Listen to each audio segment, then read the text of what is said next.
Greetings, I am Gresham and welcome to the finale of H.P. Lovecraft's At the Mountains of Madness.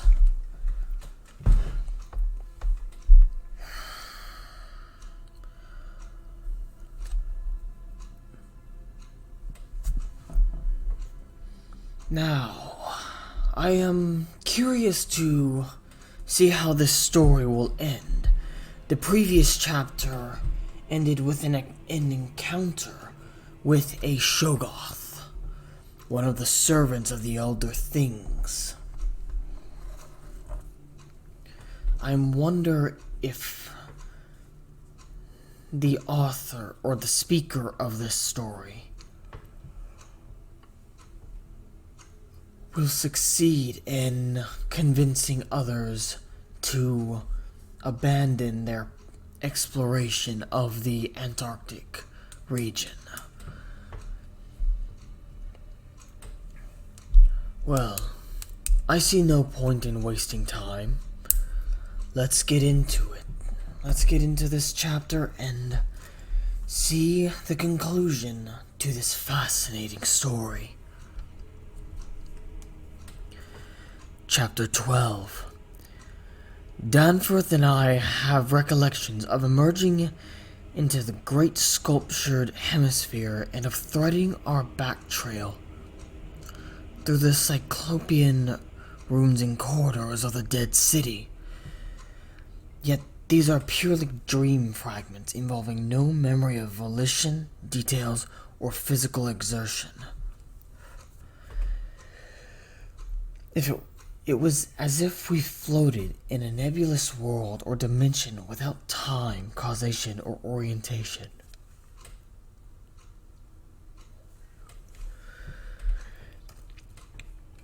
The gray half-light of the vast circular space sobered us somewhat, but we did not go near those cached sleds or look again at poor Gednate and the dog. They have a strange and titanic mausoleum, and I hope the end of this planet will find them still undisturbed. It was while struggling up the colossal spiral incline that we first felt that terrible fatigue and short breath which our race through the thin plateau air had produced. But not even the fear of collapse could make us pause before reaching the normal outer realm of sun and sky. There was something vaguely appropriate about our departure from those buried epochs.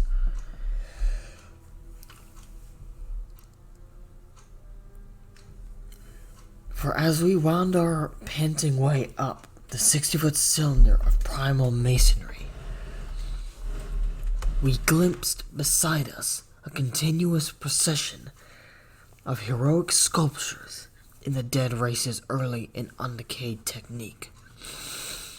A farewell from the old ones, written 50 million years ago.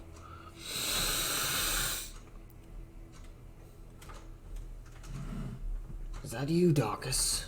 Yeah, sorry, I got a bit of a stuffed up sinus. Alright.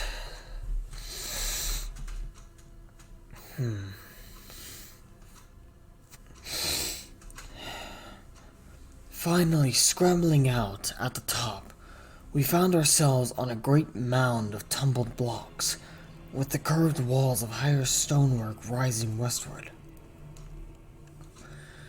and the brooding peaks of the great mountains showing beyond the more crumbled structures toward the east.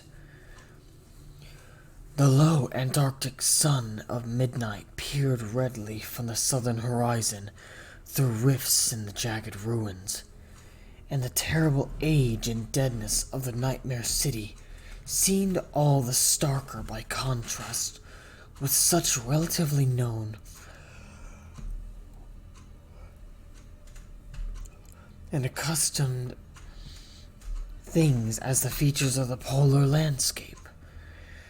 The sky above was a churning and opalescent mass of tenuous ice vapors, and the cold clutched at our vitals. Wearily resting the outfit bags to which we had instinctively clung throughout our desperate flight, we rebuttoned our heavy garments for the stumbling climb down the mound and the walk through the aeon-old stone maze to the foothills where our aeroplane waited. Of what had set us fleeing from the darkness of Earth's secret and archaic gulfs, we said nothing at all. In less than a quarter of an hour, we had found the steep grade to the foothills, the probable ancient terrace by which we had descended, and we could see the dark bulk of our great plane amidst the sparse ruins on the rising slope ahead.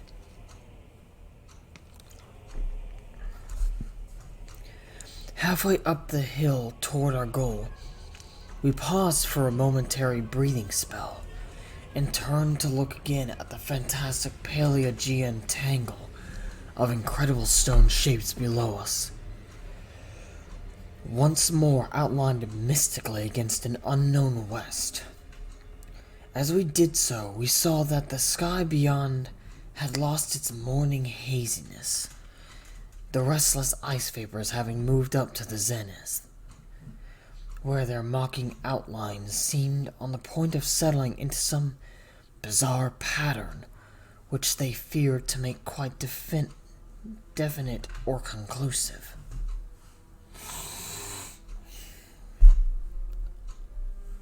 There now lay revealed on the ultimate white horizon, behind the grotesque city of dim elfin line, of pinnacle violet, whose needle-pointed heights loomed dreamlike against the beckoning rose color of the western sky.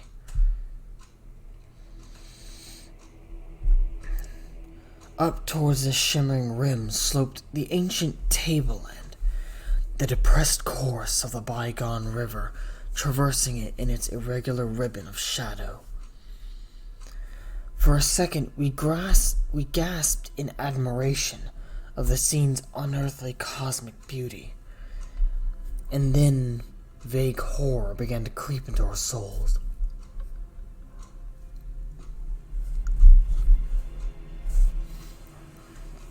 For this far violet line could be nothing else than the terrible mountains of the Forbidden Land, highest of Earth's peaks and focus of Earth's evil, harborers of nameless horrors and arcane secrets. Shunned and prayed to by those who feared to carve their meaning, untrodden by any living thing of earth, but visited by the sinister lightnings and sending strange beams across the plains in the polar night. Beyond doubt, the unknown archetype of that dread Kadath in the cold waste beyond abhorrent Ling, whereof unholy primal legends hint evasively. We were the first human beings ever to see them, and I hope to God we may be the last.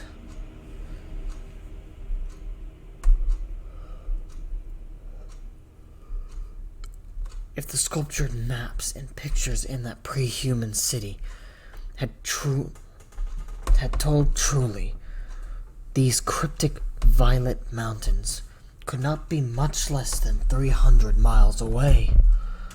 Yet, none the less sharply did their dim elfinescence, just above that remote and snowy rim, like the serrated edge of a monstrous alien planet about to rise into unaccustomed heavens.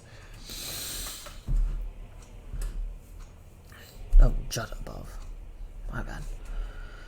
Their height, then, must have been tremendous beyond all known comparison, carrying them up into tenuous atmospheric strata, peopled by such gaseous wraiths as rash flyers have barely lived to whisper of after unexplainable falls. Looking at them, I thought nervously of certain sculptured hints. Darkus, your phone. Yeah, sorry about that. Now, where was I? Here, okay.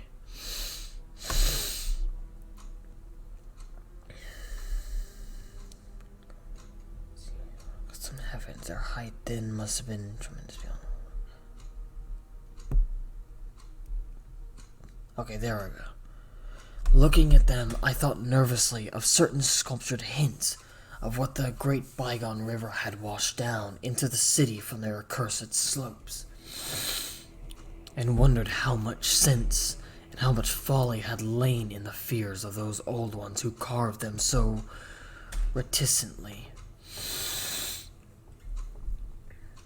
I recalled how their northerly end must come near the coast at Queen Maryland, where even at that moment Sir Douglas Mawson's expedition was doubtless working less than 1,000 miles away, and I hoped that no evil fate would give Sir Douglas and his men a glimpse of what might lie beyond the protecting coastal range.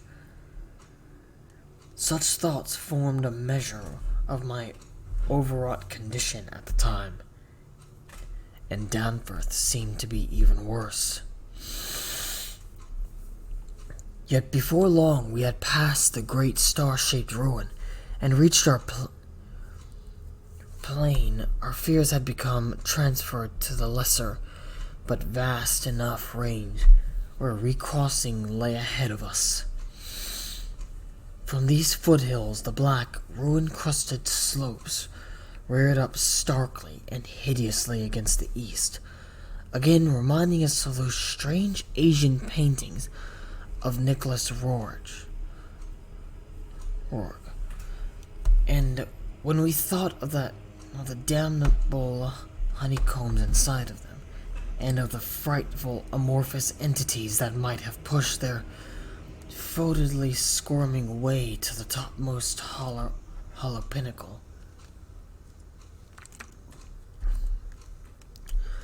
we could not face without panic the prospect of again sailing by those suggestive skyward cave mouths, where the wind made sounds like an evil musical piping over a wide range.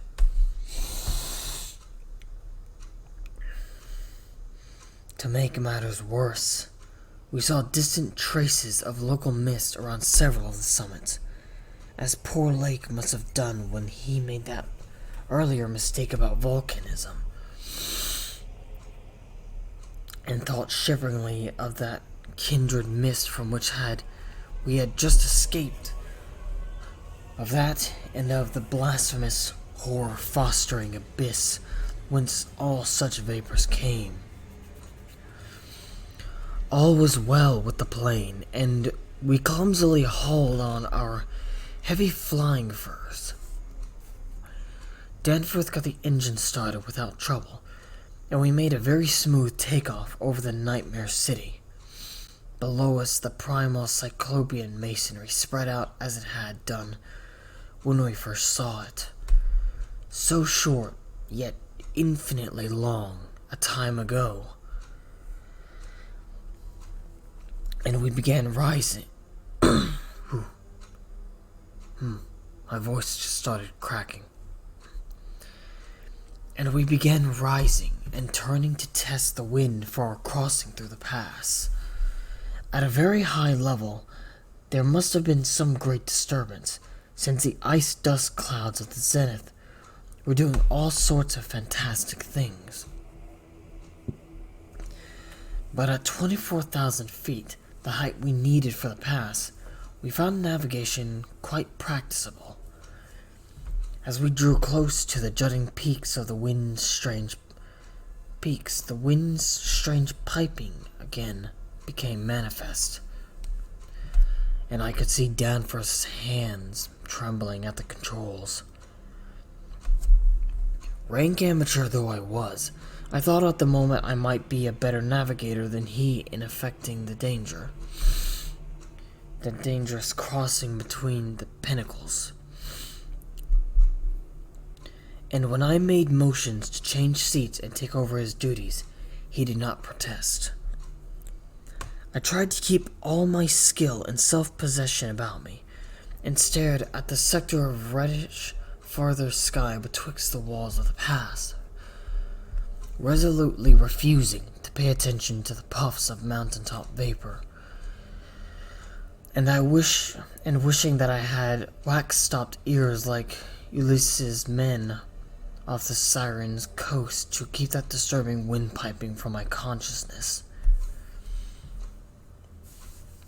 But Danforth, released from his piloting and keyed up to a dangerous nervous pitch, could not keep quiet. I felt him turning and wriggling about as he looked back at the terrible receding city, ahead at the cave-riddled, cube-barnacled peaks, sideways at the bleak sea of snowy rampart, strewn foothills, and upward at the seething, grotesquely clouded sky.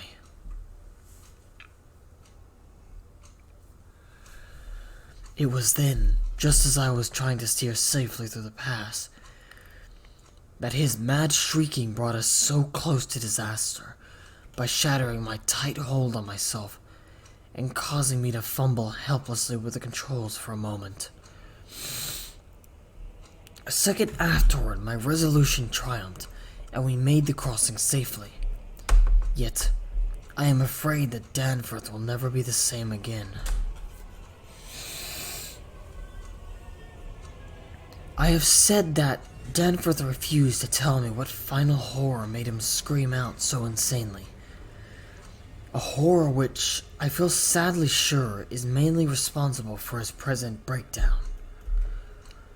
We had snatches of shouted conversation above the wind's piping and the engines buzzing as we reached the safe side of the range and swooped slowly down toward the camp. But that had mostly to do with the pledges of secrecy we had made as we prepared to leave the Nightmare City. Certain things we had agreed were not for people to know and discuss lightly, and I would not speak of them now, but for the need of heading off that Starkweather Moor expedition, and others at any cost. It is absolutely necessary, for the peace and safety of mankind, that some of Earth's darkest dead corners in unplumbed depths be left alone, lest sleeping abnormalities wake to resurgent life, and blasphemously surviving nightmares squirm and splash out of their black layers to newer and wider conquests.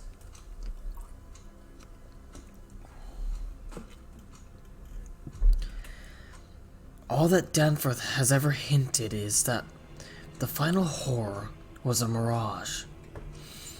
It was not, he declares, anything connected with the cubes and caves of echoing, vaporous, wormily honeycombed mountains of madness which we crossed, but a single fantastic, demonic glimpse among the churning zenith clouds of what lay back of those other violet westward mountains, which the old ones had shunned and feared.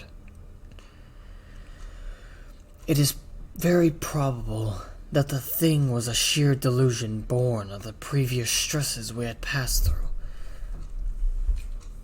and of the actual, though unrecognized mirage of the dead transmontane city experienced near Lake's camp the day before. But it was so real to Danforth that he suffers from it still.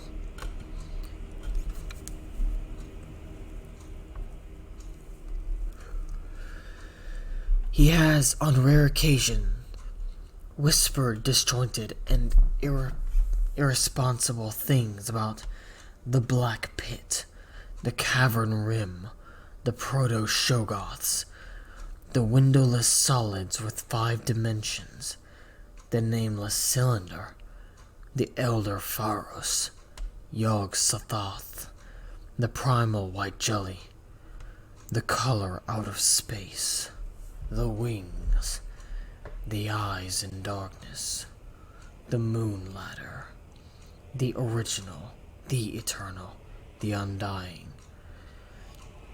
and other bizarre conceptions. But when he is fully himself, he repudiates all this and attributes it to his curious and macabre reading of earlier years. Danforth, indeed, is known to be among the few who have ever dared go completely through that worm-riddled copy of the Necronomicon, kept under lock and key in the college library. The higher sky, as we crossed the range, was surely vaporous and disturbed enough, and although I did not see the zenith, I can well imagine that its swirls of ice dust may have taken strange forms. Imagination, knowing how vividly distant scenes can sometimes be reflected, refracted, and magnified by such layers of restless cloud, might easily have supplied the rest. And of course, Danforth did not hint any of those specific horrors till after his memory had had a chance to draw on his bygone reading. He could never have seen so much in one instantaneous glance. At the time, his shrieks were confined to the repetition of a single mad word of all too obvious source. Teke Lili, Teke Lili.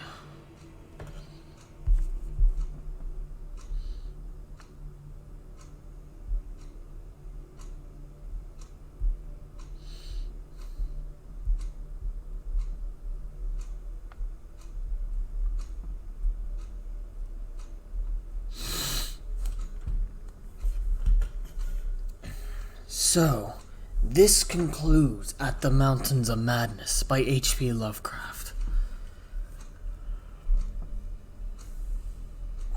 I am quite curious to see as to what exactly it is that Danforth saw, but perhaps it is best left unsaid. After all, the mind is the greatest source of fear, for the imagination, when given little detail, will run rampant.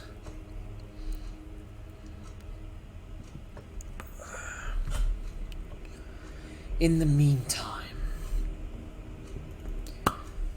do tell me your favorite chapter in this entire series. I believe my favorite chapter would be perhaps the 10th chapter, if I'm recalling correctly.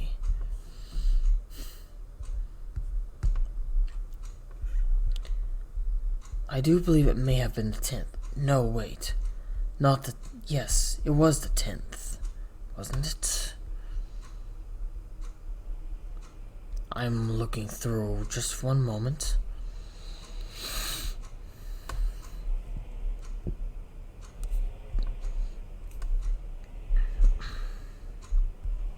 No, it was the 11th chapter, I believe. Yes, because of the reveal of the Shoggoths.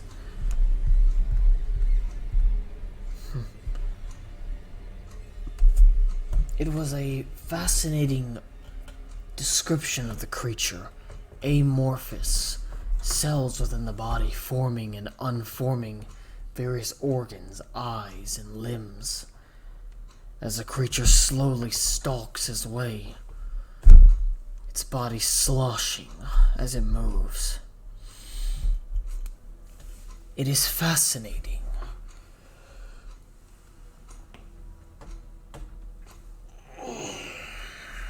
Well, I do believe I will call this, bring this to a close. Thank you so much for joining me for this fascinating story. If you enjoyed the video, be sure to leave a like and a comment down below telling your favorite part of the video, as well, once again, your favorite chapter of the story. Also be sure to subscribe if you enjoy our content.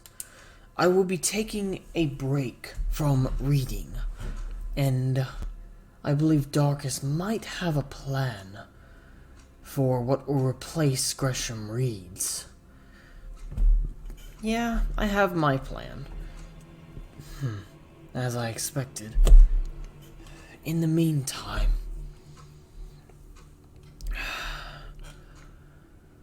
I will see everyone in the next video. I am Gresham Zedam, and I am signing out.